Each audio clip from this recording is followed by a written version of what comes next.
ఒకరినొకరం greet చేసుకోవటం తప్పు కాదు, ఒకరినొకరం ఆశీర్వదించుకోవటం తప్పు కాదు.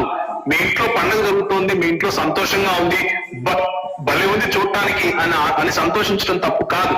అయితే ఇంకొక చిన్న ఉదాహరణ చెప్తాను, ఇది బహుశా మీకు కనెక్ట్ అవ్వచ్చు, ఇది ప్రాక్టికల్ కాబట్టి. మా ఇంటికి ప్రతి గణేష్ చతుర్థికి కూడా పిల్లలు వస్తారు.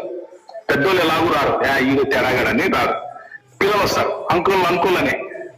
ఒరే నా వయసు ఎందుకు నాకు గుర్తు చేస్తారు అనుకుంటా మనసులో. అంకుల్ డబ్బులు అంకుల్ అని వస్తారు రిసీట్ పట్టుకుని. నేను అడుగుతాను, రారా కూర్చోబెట్టి వాళ్ళకి చాక్లెట్లు ఇచ్చి నీళ్ళు ఇచ్చి ఏం చేస్తావు ఇంతకు చెప్పు అని అడుగుతాను. ఏమన్నా గణేశుని చేసిన అంకుల్ ఇంత పెద్దది తెచ్చిన అంత ఈజీగా చెప్తారు.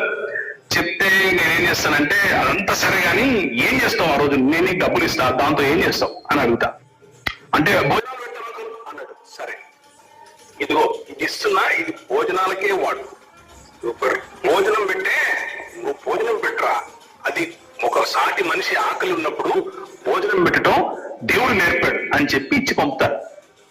నా భావజాలము నేను చెప్పాను, వాడు సంతోషంలోనూ